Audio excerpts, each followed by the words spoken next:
Cleópatra, uma breve biografia. Poucas figuras na história exerceram tanto fascínio e magnetismo quanto Cleópatra VII Filopátor, a última rainha do Egito. Seu nome transcendeu os séculos, ecoando como símbolo de beleza, poder, inteligência e tragédia. Filha dos faraós e descendente dos generais macedônios de Alexandre, Cleópatra representou o derradeiro suspiro da antiga civilização egípcia, antes que Roma a engolisse definitivamente. Governou em um tempo de intrigas políticas, choques culturais e disputas imperiais, e com astúcia incomum, soube transformar sua posição vulnerável em uma das mais poderosas da antiguidade. Para compreender Cleópatra, é preciso vê-la não apenas como amante de César ou de Marco Antônio, mas como a estrategista e soberana que lutou, com todas as armas ao seu alcance intelectuais, diplomáticas e simbólicas, para preservar a autonomia de seu reino e o legado de seus antepassados. Cleópatra nasceu em 69 a.C.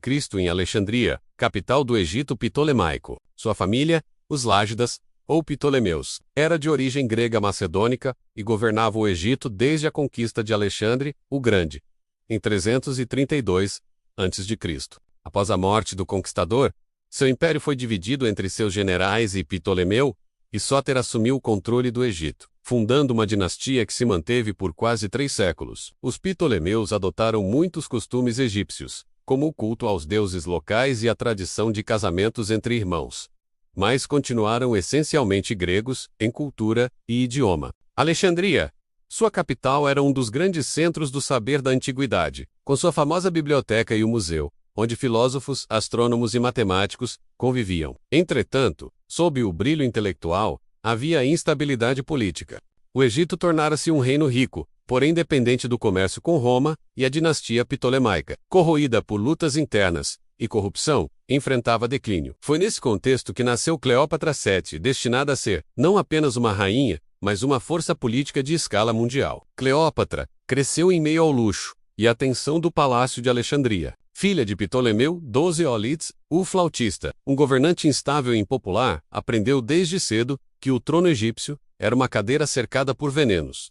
Educada por tutores gregos e egípcios, Cleópatra dominava várias línguas. Dizem as fontes antigas que falava 9, incluindo o egípcio, o grego, o hebraico e o árabe, algo notável entre os monarcas ptolemaicos que raramente falavam a língua do povo que governavam. Era estudiosa das ciências, filosofia, política e retórica. Cleópatra sabia que o poder não residia apenas na coroa, mas na arte de persuadir e inspirar. Desde jovem, demonstrou carisma, inteligência aguda e habilidade de adaptação, atributos que mais tarde fariam dela uma das líderes mais astutas da antiguidade. A morte de Ptolemeu XII, em 51 a.C., deixou o trono para Cleópatra. Então, com cerca de 18 anos, e seu irmão mais novo, Ptolemeu XIII, de apenas 10. Segundo a tradição dinástica, os dois deveriam governar juntos e casar-se.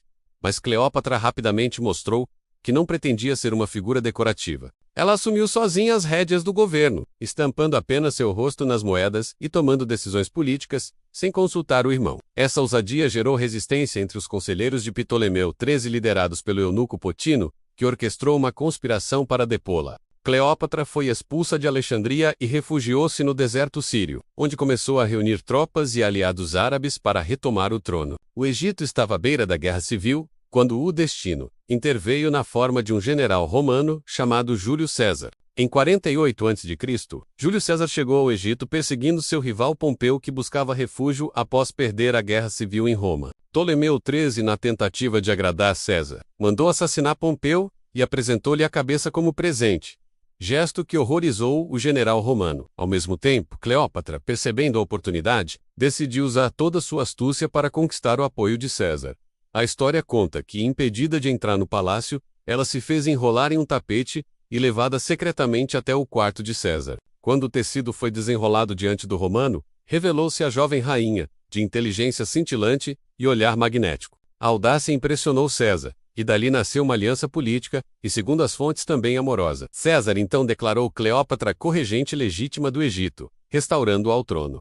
Isso provocou uma guerra contra os partidários de Ptolemeu XIII, que terminou com a morte do jovem rei afogado no Nilo. Cleópatra tornou-se soberana plena, ao lado de outro irmão mais novo, Ptolemeu XIV, apenas para manter as aparências. A relação entre Cleópatra e Júlio César tornou-se lendária. Mais do que um romance, Foi uma parceria política. César via no Egito uma fonte vital de grãos e riqueza, enquanto Cleópatra enxergava nele o poder capaz de garantir sua sobrevivência e a estabilidade de seu reino.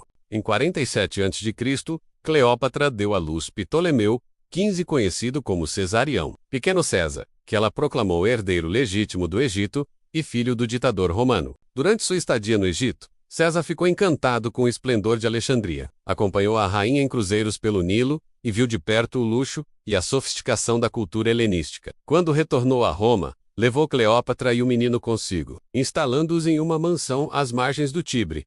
Sua presença em Roma causou escândalo. A aristocracia romana via Cleópatra como uma estrangeira sedutora que enfeitiçara o homem mais poderoso do mundo. César, por sua vez, ergueu uma estátua de ouro de Cleópatra no Templo de Vênus, sinal de sua veneração. Mas o destino, mais uma vez, seria cruel. Em 44 a.C., Júlio César foi assassinado nos idos de março, apunhalado por senadores que temiam que ele se tornasse rei. Cleópatra, compreendendo o perigo, fugiu de Roma com Cesarião e retornou a Alexandria, onde se preparou para enfrentar um novo e incerto mundo político. De volta ao Egito, Cleópatra mostrou mais uma vez sua capacidade de adaptação. O país precisava ser estabilizado após anos de guerra. Ela consolidou o poder interno, fortaleceu a economia e promoveu projetos culturais e científicos. Sob seu governo, o Egito viveu um breve renascimento de prosperidade. Cleópatra cultivou a imagem de Faraó divina, encarnação da deusa Ísis, e era representada em templos e moedas, com os atributos sagrados da deusa-mãe. Essa fusão entre política e religião foi uma de suas maiores armas. Ao mesmo tempo, sabia que o Egito não poderia sobreviver sem uma relação cuidadosa com Roma, que agora era governada por um triunvirato: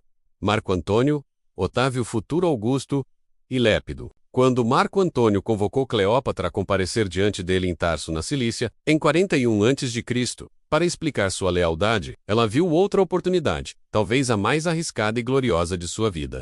O encontro entre Cleópatra e Marco Antônio tornou-se um dos episódios mais românticos da antiguidade. A rainha chegou ao porto de Tarso em um navio dourado, velas púrpuras e remadores vestidos como deuses. Ela mesma surgiu deitada sob um dossel, vestida como Afrodite, a deusa do amor, enquanto perfumes e músicas flutuavam pelo ar. Antônio, homem de temperamento teatral e coração generoso, ficou instantaneamente cativado. Entre os dois nasceu uma aliança apaixonada e politicamente vantajosa. Antônio precisava do ouro e dos recursos do Egito para suas campanhas no Oriente. Cleópatra via nele o herdeiro do poder de César e o protetor, que poderia garantir o futuro de Cesarião. Os dois passaram o inverno juntos, em Alexandria, entregues ao luxo e à diversão. Formaram uma sociedade de vida e prazer, segundo Plutarco, e logo tiveram 3 filhos. Mas a paixão não os afastou da política. Antônio concedeu a Cleópatra vastos territórios e reconheceu Cesarião como filho legítimo de César. Um gesto que ofendeu profundamente Otávio, o herdeiro oficial de Roma. O conflito entre Otávio e Antônio tornou-se inevitável, e Cleópatra foi arrastada para o centro da disputa que decidiria o destino do mundo antigo. Em 31 a.C., as forças de Marco Antônio e Cleópatra enfrentaram a frota de Otávio na Batalha de Ácio, na costa da Grécia. Foi um desastre. A frota egípcia, cercada e desorganizada, recuou. Cleópatra, temendo ser capturada, fugiu com sua esquadra. Antônio, dominado pela paixão, abandonou o combate para segui-la. A derrota selou o destino do casal. Otávio perseguiu-os até o Egito. Em 30 a.C., Alexandria foi cercada. Antônio, acreditando falsamente que Cleópatra estava morta, lançou-se sobre sua espada. Ferido mortalmente, foi levado à presença da rainha, que o abraçou uma última vez antes que ele expirasse. Cleópatra, agora prisioneira de Otávio, compreendeu que seria levada a Roma para desfilar acorrentada em seu triunfo. Para uma mulher que sempre cultivara a imagem da deusa, essa humilhação era pior que a morte. Preparou então sua despedida com a mesma majestade com que vivera. Em 12 de agosto de 30 a.C., Cleópatra morreu em sua câmara, aos 39 anos. A versão mais célebre diz que ela se deixou morder por uma serpente áspide, símbolo de realeza e imortalidade no Egito. Embora alguns historiadores considerem que possa ter usado um veneno preparado, seu corpo foi encontrado deitado em trajes reais, coroada e serena, como se dormisse. Cesarião foi assassinado pouco depois, sob ordens de Otávio, que se tornou o primeiro imperador de Roma, Augusto. O Egito foi transformado em província romana, encerrando mais de 3.000 anos de independência faraônica. A morte de Cleópatra marcou o fim de uma civilização e o nascimento de uma lenda. Sua imagem foi reinterpretada ao longo dos séculos como símbolo de poder feminino, sedução e inteligência. Para uns, foi uma feiticeira perigosa. Para outros, uma soberana visionária, que lutou até o fim por seu povo e sua liberdade. O mito de Cleópatra atravessou eras e culturas. Poetas, dramaturgos e artistas transformaram sua vida em fonte inesgotável de inspiração. De Plutarco a Shakespeare, The George Bernard Shaw, a Hollywood. Sua figura representa a fusão entre política e paixão, entre beleza e estratégia, entre Oriente e Ocidente. Historicamente foi uma das governantes mais cultas e inteligentes de seu tempo. Manteve o Egito estável em meio à expansão romana, protegeu a economia, incentivou as artes e as ciências, e fez de Alexandria o último bastião do mundo helenístico. Cleópatra compreendia o poder da imagem, soube usar a religião, a cultura e o encanto pessoal como instrumentos de diplomacia. Sua história não é apenas a de uma mulher que amou dois homens poderosos, mas de uma soberana que enfrentou um império com a força da inteligência. Ao morrer, ela não apenas encerrou uma dinastia, mas iniciou uma imortalidade simbólica. Cleópatra sobreviveu no imaginário do mundo como a rainha que ousou desafiar Roma e que preferiu a morte à submissão. Cleópatra VII Filopator foi a síntese de dois mundos, o Egito dos faraós e o mundo helenístico de Alexandre. Governou com mente de filósofa e alma de deusa, equilibrando a política fria de Roma com o misticismo solar do Nilo. Sua vida foi um drama épico de poder, amor e destino, que uniu as forças da história e da tragédia. E apesar das versões que a pintam como sedutora calculista, talvez seu verdadeiro poder tenha residido, não em sua beleza, mas em sua inteligência, em sua habilidade de falar ao coração e à razão de homens e impérios. Hoje, mais de 2000 anos após sua morte, Cleópatra continua viva, não apenas nas páginas da história, mas no imaginário humano como símbolo da mulher que soube dominar o próprio destino, mesmo quando o mundo inteiro conspirava contra ela. No brilho do Nilo, sob o sol eterno do Egito, seu nome ainda ressoa: Cleópatra, a última rainha, a primeira lenda.